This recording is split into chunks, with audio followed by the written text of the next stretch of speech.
¿Cómo están? En el último video hablé sobre la historia y la simbología del color verde. Hoy voy a mostrar 10 obras pictóricas, 10 cuadros donde predomina este color, que por lo general se utiliza para representar un paisaje, la naturaleza, aunque hay algunas excepciones. Voy a analizar estas 10 obras y aparte voy a mostrar algunos bonus al final.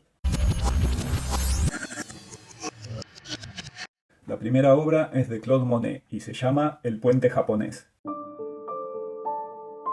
La pintó en 1899, es un óleo sobre lienzo, mide aproximadamente 80 centímetros de ancho por 1 metro de alto. En 1899, Monet pintó 12 obras desde un único punto de vista, centrándose en el puente arqueado de color azul y verde y el microcosmos de su jardín acuático. Este paisaje estaba muy cerca de su casa, en Giverny, donde vivía desde el año 1893.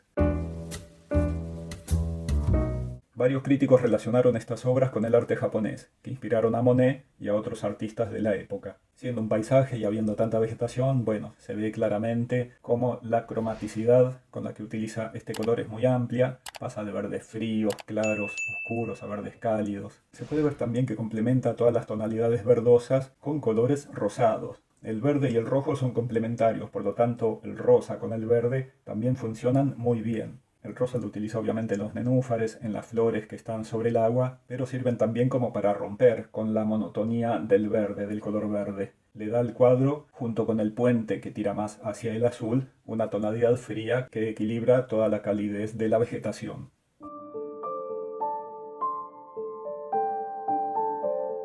El segundo cuadro de esta lista es de Vincent van Gogh. El título es Rosas. Lo hizo en 1890, es un óleo sobre lienzo, se puede ver en el Museo Metropolitano de Arte de New York. Claramente se ve que se trata de rosas blancas sobre un jarrón. Ampliando la imagen se puede ver, bueno, la pincelada de Van Gogh tan característica, con mucho material. El verde predomina en todo el cuadro, más allá de las tonalidades ocres o beige claras de las flores y los blancos. También hay un contorno azul tanto en el florero como sobre el borde de la mesa y en algunas flores. Pero bueno, el fondo es claramente verde, un verde manzana, un verde claro, cálido, y el florero es de un verde más oscuro, un verde un poco más frío, un verde azulado. Y entre las flores también aparecen algunos ocres, algunos colores tierra. Así de golpe de vista parece que la obra fuese casi monocromática. La verdad, cromáticamente está excelentemente realizada.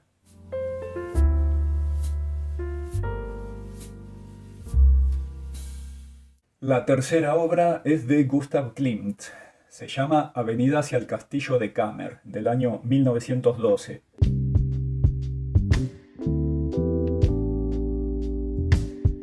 En este cuadro Klimt pintó una vista de la larga avenida de árboles que conduce a la entrada del castillo. Las hileras de árboles a ambos lados atraen al espectador y crean profundidad. Esto no era muy usual en las pinturas de Klimt, ya que por lo general estaban compuestas muy densas, casi saturadas, y eran en su mayoría planas. En este caso logra profundidad con este estilo que es casi puntillista. La paleta de colores es muy amplia. Las áreas sombreadas tienden a ser de un azul tenue, mientras que las áreas iluminadas por el sol brillan en un verde amarillento. Klimt adoptó esta combinación de azul, amarillo y verde, que rara vez se usaba en Viena en ese momento, y la tomó de los impresionistas franceses y sus predecesores.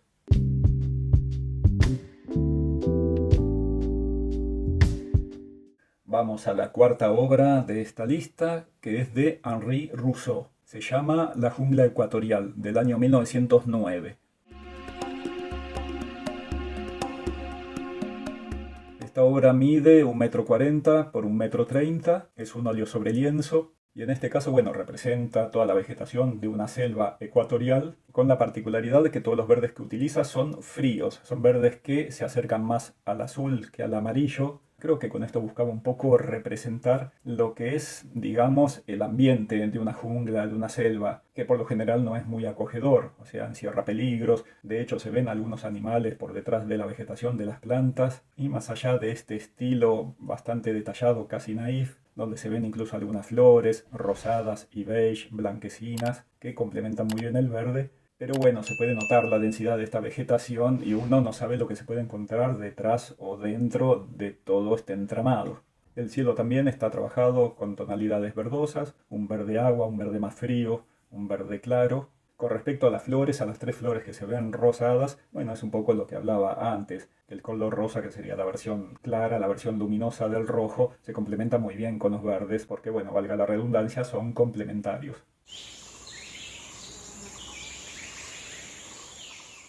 Y bueno, ahora vamos al cuadro número 5, que es de Jean-Honoré Fragonard. Se llama El juego de la mano caliente, Le jeu de la main chaude. En la main chaude o frappe main, que significa golpea la mano en francés, precisamente se golpea la mano de un jugador que esconde su rostro con una venda o con su brazo y la otra mano la coloca detrás de su espalda con la palma abierta. Los demás jugadores le dan una palmada en la mano y él tiene que identificar quién lo golpeó. Se podría decir que es una versión de lo que hoy se conoce como el juego de la gallinita ciega. Ese momento parece estar capturado en la pintura, ya que se ve a uno de los personajes haciendo un gesto hacia la persona que ha identificado. Fragonard registra muy bien las expresiones, a pesar de que son manchas, son pinceladas sueltas, no muy detalladas, pero los gestos y el lenguaje corporal que transmiten esa sensación de juego y diversión están muy bien logrados. Y además de los personajes que están por debajo de esta pintura vertical, también se ve toda la vegetación por detrás, todo el paisaje, donde predominan los colores verdes, obviamente porque estamos en una especie de bosque con árboles enormes. Los árboles que están en primer plano tienen un color verde más cálido, más intenso. Los árboles que están más hacia atrás, ya en un segundo o tercer plano, tiran más al azul. Es un modo de resolver los paisajes como para representar profundidad. Todo lo que se aleja, todo lo que está más lejos, tiene una tendencia más hacia el azul o hacia el gris.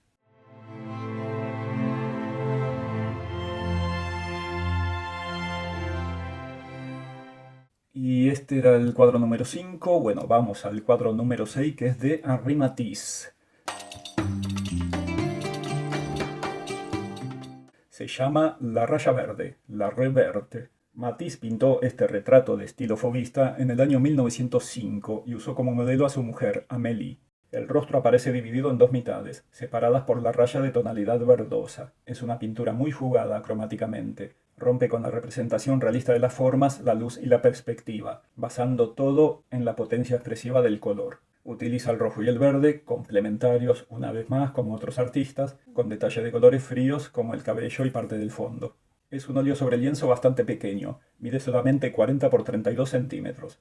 Está en el Museo de Arte de Copenhague.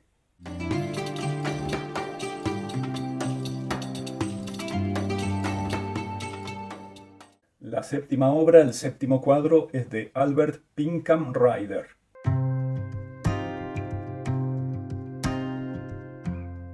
Se llama Moonlight Cove, que sería algo así como Bahía iluminada por la luna. Es un óleo sobre lienzo que lo pintó alrededor del año 1880. A lo largo de su historia, esta obra ha sido citada como representativa del periodo de madurez de Ryder. La composición es austera, reducida a unas pocas formas orgánicas. Así a golpe de vista parece un cuadro abstracto, después si uno se detiene a observar, sobre todo también por los colores verdes, se empieza a ver un paisaje, incluso por la luna que se ve por encima, y alrededor también podemos ver esta nube sinuosa que ilumina el contorno del acantilado, lo cual sugiere también una presencia, si se quiere, espiritual. En los primeros planos se pueden ver los detalles, también cómo se fue resquebrajando con el tiempo el óleo, se pueden ver todas estas grietas y también se pueden apreciar los distintos tonos de verde. Cromáticamente es bastante variado, aunque no lo parezca. Este acantilado a contraluz se ve casi negro, pero bueno, se puede ver el agua por debajo de un color ocre, incluso verdoso, y bueno, el cielo con todo este amarillo, toda esta gama de verdes, con la luminosidad de la luna, está la verdad muy bien resuelto, muy bien compuesto.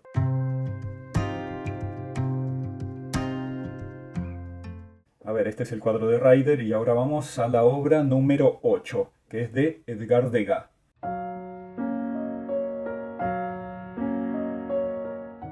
Se llama La clase de baile. Como es habitual, bueno, Degas pintó muchísimas bailarinas. La clase de baile es una pintura hecha en óleo sobre lienzo del año 1874. Se encuentra en el Museo Metropolitano de Arte en New York. Es considerado uno de los cuadros más ambiciosos de Degas sobre el tema del ballet. Es una escena imaginaria que representa una clase de baile en la antigua Ópera de París, que en realidad se había incendiado el año anterior. Así aparentemente, de golpe de vista, parece que no predominara el verde y sin embargo está muy presente. Ni hablar sobre las paredes del fondo, donde se ve claramente este verde intenso. Son verdes fríos, no son tan cálidos, pero sí cromáticamente intensos. También se refleja esta tonalidad verdosa sobre el techo, se ve en la partitura, diría que es en primer plano, sobre este caballete a la izquierda, y también hay algunos reflejos en el piso, en el suelo, a pesar de todos estos tonos tierra, estos tonos marrones, ocres, se ve cierto verdoso. Alrededor de las bailarinas que se ven en el espejo al lado de esa ventana que se refleja, hay toda una tonalidad verdosa, fría, que tira incluso más hacia un marrón oscuro o hacia un negro. Fantástica obra, o sea, lo que es la composición es increíble, con esta diagonal bien marcada, realiza una diagonal entre lo que es la pared y el piso, que equilibran la diagonal opuesta de lo que son los personajes, ¿verdad? Está resuelto, espectacular, más para la época, es una composición muy moderna.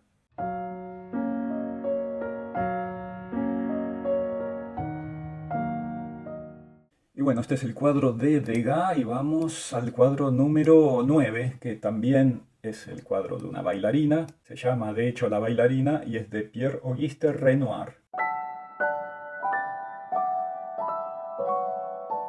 Es raro que Renoir haga este tipo de obras que inevitablemente recuerda el trabajo de Degas. Degas solía retratar a las bailarinas más en acción, digamos, practicando, ejercitándose. En este caso, Renoir hace un retrato de la bailarina en pie, situada en el centro de la composición y dominando todo el lienzo. Se podría decir que remite a los retratos tradicionales. El manejo de la pintura es variado, va desde delicadas pinceladas que definen el rostro hasta la aplicación suelta y casi descuidada de la pintura en el fondo del cuadro. La falda, la pollera de la bailarina está muy bien lograda. Renoir capturó perfectamente la suavidad del tul, que se mezcla incluso con el fondo. El color verde predomina en toda la obra, salvo en el rostro, pero si vemos el resto del cuerpo, las manos, el brazo, incluso las piernas, cerca del vestido, todas tienen un reflejo color verde que proviene del fondo.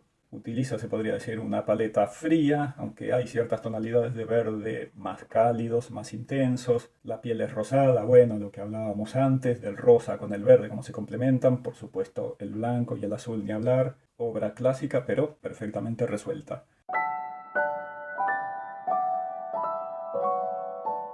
Y ya pasamos a la última obra de la lista, que se llama Ofelia. Es de John Everett Millais, no sé si se pronunciará de esta forma, Millais, que la pintó alrededor de 1851. Es una obra que está basada en la obra de Hamlet, de Shakespeare. Las flores que sostiene son simbólicas. La amapola significa muerte, las margaritas inocencia y los pensamientos que ama en vano. La pintura fue considerada en su época como uno de los estudios de la naturaleza más precisos y elaborados jamás realizados. Esta obra mide 1,10 m de ancho y 76 centímetros de alto. Es un óleo sobre lienzo. Es un cuadro, bueno, evidentemente realista. La verdad, la representación de todo lo que es la vegetación está impecablemente resuelta. También complementada con ocres, con colores tierra, con rosados. Las tonalidades de verde son muy amplias. Creo que este cuadro también me hace acordar un videoclip, creo de Kylie Minogue, si mal no recuerdo. Me parece que en ese videoclip que está Kylie Minogue con Nick Cave se basaron en esta obra, en la estética de esta obra. El verde predomina claramente y ya no hay mucho más para decir. La verdad, la composición es fantástica, como la figura le da base a la obra, como esta vegetación que está por encima parece que fuese a cubrirla de algún modo. Es una situación trágica de Hamlet, no quiero spoilear la escena, pero bueno, es bastante dramática.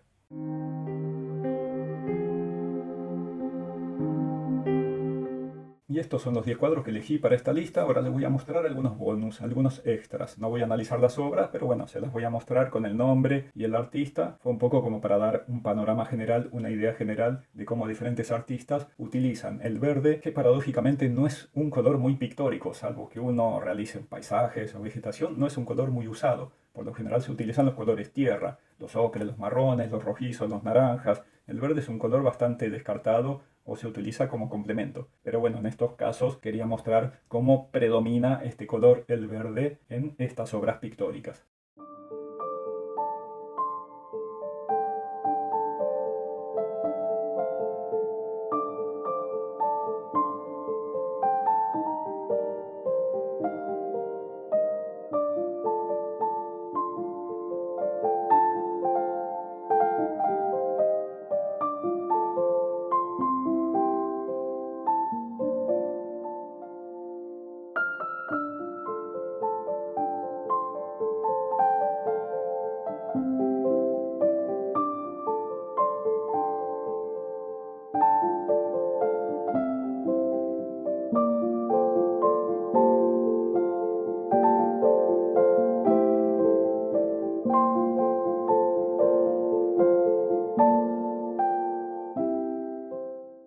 Esto fue todo, espero que les haya gustado. Como siempre les pido, se pueden suscribir, dar un like, compartir, comentar el video. Y también si quieren colaborar económicamente, que me va a ayudar muchísimo, les dejo los links de Cafecito para quienes vivan en Argentina y de PayPal para quienes estén en el exterior. Les mando un abrazo enorme y será hasta el próximo contenido.